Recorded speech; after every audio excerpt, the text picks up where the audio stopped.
Nagkaroon din ng pagkakataon ng media na libutin ang official residence ng Pangulo.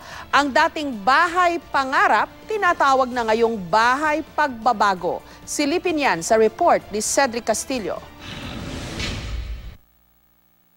Pasado alas 12 ng hating gabi, ilang oras matapos ang unang State of the Nation address ni Pangulong Rodrigo Duterte, mismong ang kanyang common law wife na si Hanilet Avancena ang nag-tour sa ilang miyembro ng media sa loob ng bahay pagbabago, ang official residence ng Pangulo.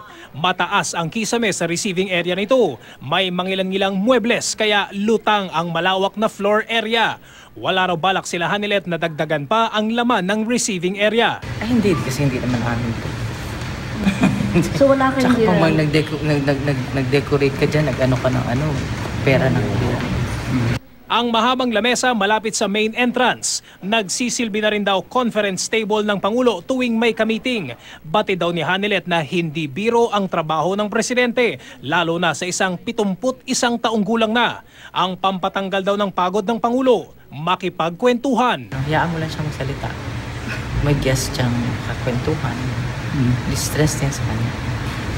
Kaya last week, may kausap siya. May mga ka-dinner siya. 25 araw nang nakaupo sa pwesto si Duterte, pero hanggang ngayon, hindi raw makasanayan ni Hanilet ang presidential residence.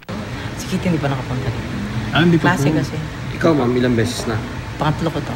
Pangatlo. mamahay? Kumusta pagtulong mo dito? First 2 nights ko last week, hindi ka ako tutulog. Isang bagay daw na alam nilang bahagi na ng kanilang mga buhay sa susunod na 6 na taon na kung pwede lang daw sana ay wala. Ang mga nakapalibot at laging nakabuntot na mga miyembro ng Presidential Security Group o PSG. Tinakasa namin ng 2 beses yun. Sino po? PSG. Ano yung ginawa niyo?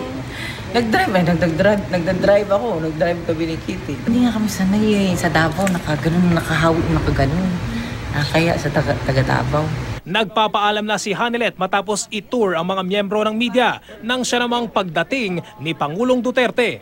Nagyaya ang Pangulo pabalik sa bahay pagbabago para ipakita naman daw ang master's bedroom, pero nakiusap siyang huwag na itong kunan sa kamera.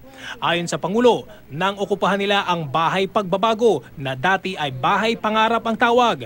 Bakas daw sa official residence ang pagiging simple ng dating nakatira rito na si dating Pangulong Noynoy Aquino. Gaya ng dati, hindi na siya nagpaunlak ng formal na interview, pero saglit na nakapagkwentuhan si Duterte sa mga miyembro ng media. Talaga? Yeah. Basang-basa mo ako, ha? Yes. Ano, veterano ka talaga sa intriga, oh. Alauna ng madaling araw nang mag-alisa na ang mga bisita ng Pangulo. Cedric Castillo, GMA News.